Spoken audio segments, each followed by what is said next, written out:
बता दिया दोनों को। ज्ञानेंद्र शुक्ल इस खबर पर और ज्यादा जानकारी के लिए हमारे साथ जुड़ रहे हैं। ज्ञानेंद्र, क्या माहौल था? आखिरकार मुलायम सिंह हल्के मूड में लगे और शायद उन्हें अंदाजा नहीं था वो क्या बोल रहे हैं।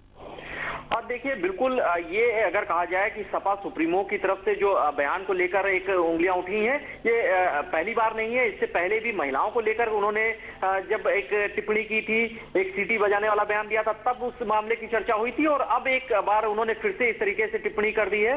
तो यहाँ पर सबसे अहम बात यह कि उनसे सवाल जब ये पूछा जा रहा था कि जो राजनीति में, चुनाव में जो अगर सुधार की बात हो रही थी, उसमें चुनाव आयुक्त थे और बाकी कई नुमाइंदे थे, उनकी तरफ से ये बात रखी जा रही थी कि जो भी दागी छवि के लोग हैं उन्हें चुनाव लड़ने से रोका जाए। तो सवाल ये किया गया था कि माया और मुलायम दोनों लोग दागियों को क्यों बचाते हुए नजर आ रहे हैं, इस मामले में क्यों एक हैं। लेकिन उन्होंने शायद इसे उन्होंने अपनी तुलना समझा और उससे वो आहत से हुए और उसके बाद उन्होंने इस तरीके से टिप्पणी कर दी और बात जो निजी कमेंट्स तक पहुंच गई। तो एक निश्चित तौर से जो राजनीति में एक शालीनता की दरकार होती है, एक कहा जाता है कि मतभेद होना चाहिए, मनभेद नहीं होना चाहिए और निजी टिप्पणियां नहीं होनी चाहिए। लेकिन वो यहाँ उत्तर प्रदेश में नेताओं को शायद इसकी कोई गुरेज नहीं है, वो अपनी निजी टिप्पणियों से वो बात नहीं आ रहे हैं। लेकिन ज्ञानेंद्र, सियासी हलकों में इस टिप्पणी के बाद क्या कुछ सनसनी सुनने को मिल रही है? क्योंकि इससे पहले संजय दत्त भी इस तरह के बयान देकर फंस चुके हैं। मुलायम सिंह को शायद इस बात का अंदाजा नहीं रहा क्या? देखिए, बिल्कुल ये उत्तर प्रदेश में शायद जो कई सारे जनता के लिए कई सारे मुद्दे और विचार हैं, लेकिन वो राजनीतिक दलों के लिए उनको इनसे परहेज होने लगा और यही वजह है कि मुलायम में इस बार टिप्पणी करते हुए दिख रहे हैं। संजय दत्त इस तरीके से टिप्पणियां कर चुके हैं और ऐसे ही बयान वरुण गांधी दे चुके हैं। रीता बहुगुणा जोशी ने जब ऐसा ही बयान दिया था, उसके बाद एक काफी उसकी वजह से आज तक बसपा और कांग्रेस की अदावत गहराती जा रही है। तो जो एक कहा जाता है वाणी पर संयम होना चाहिए, तो उत्तर प्रदेश के नेता जो है वो शायद वाणी पर संयम खो चुके हैं और मुद्दों से उनकी पकड़ ढीली हो गई है। इसी वजह से वो निजी तौर से टिप्पणियां करने से बाज नहीं आ रहे हैं और इस मामले को लेकर जो बाकी बुद्धिजीवी वर्ग है उनको निश्चित तौर से वो आहत हुए हैं। उनका कहना है कि राजनीति अब इस स्तर तक जा रही है, इसका उन्हें अंदाजा भी नहीं था। जी जी ज्ञानेंद्र, अब अपने दर्शकों को एक बार फिर से सुनवाते हैं आखिर क्या कुछ कहा मुलायम सिंह यादव ने। आपने मुझे गाली दे दी कि आप दोनों एक से। मायावती और मुलायम सिंह को एकसा कहते हो? जैसे लुटेरी मुख्यमंत्री से मेरी तुलना करते हो, जैसे लुटेरी से करते हो। क्या बात है हमसे अच्छी है?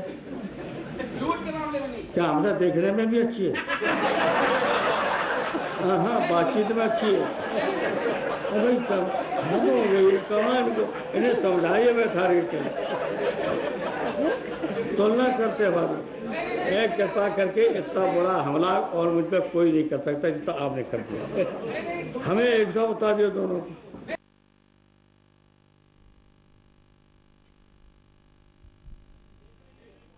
ज्ञानेंद्र हमारे साथ लगातार बने हुए हैं लखनऊ से हमारे सहयोगी। ज्ञानेंद्र, क्या इस तरह का डायलॉग मुलायम सिंह यादव के लिए, मुख्यमंत्री के लिए जो कुछ टिप्पणी की गई है, मुश्किलें भी खड़ी कर सकता है?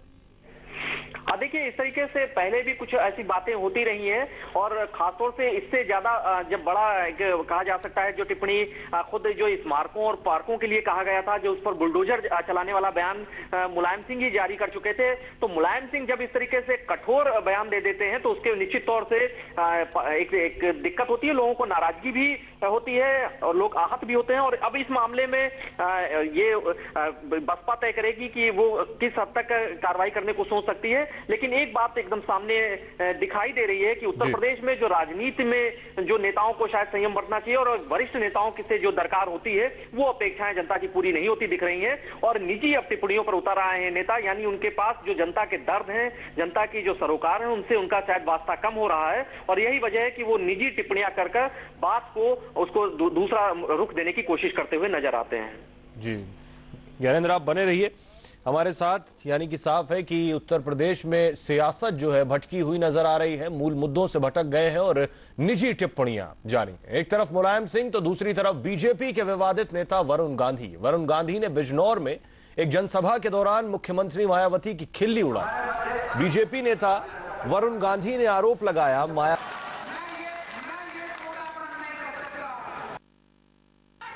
हमारे साथ जुड़े हुए हैं। ज्ञानेंद्र, आखिर वरुण गांधी कहना क्या चाह रहे थे?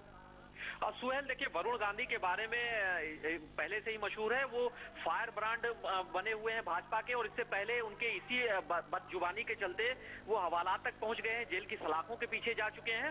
तो वो निश्चित तौर से वरुण गांधी उसी परंपरा का पालन करते हुए दिखाई दे रहे हैं, जिस परंपरा में जहां पर राजनीति में कोई भी मुद्दे पीछे छूट जाते हैं और लोगों को उनकी जो शिष्टता होती है, उनके जो निजी टिप्पणियां होती हैं, उनसे किसी को गुरेज नहीं होता। वरुण गांधी भी दोबारा उसी तरीके से करते हुए दिखाई दे रहे हैं। यही वरुण गांधी इससे पहले ऐसी बातें कह चुके हैं जो शायद सभ्य समाज में कतई जायज नहीं मानी जाएंगी। वो देश में सारे लोगों ने उसे एक सिरे से नकार दिया था, खुद उनकी पार्टी जो भाजपा है वो उसने उसे खारिज कर दिया था।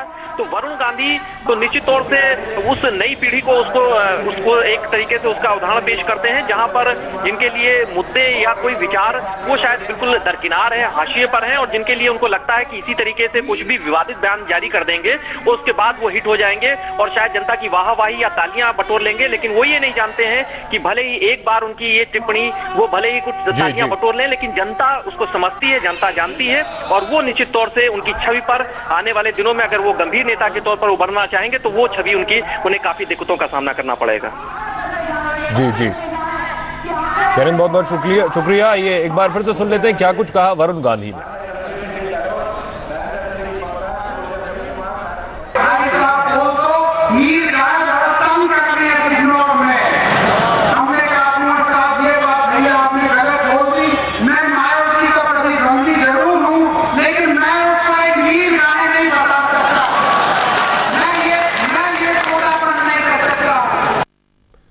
तो वरुण गांधी अकेले नहीं, मुलायम सिंह ने भी मायावती पर निशाना साधा है। क्या कुछ कहा मायावती ने, आइए सुनते हैं एक बार फिर से।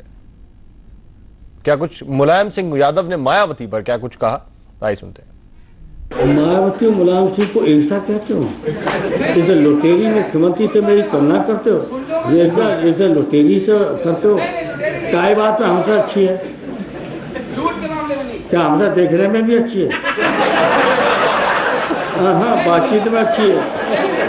भाई हम हो गई कमान को इन्हें समझाइए, मैं खारिज कर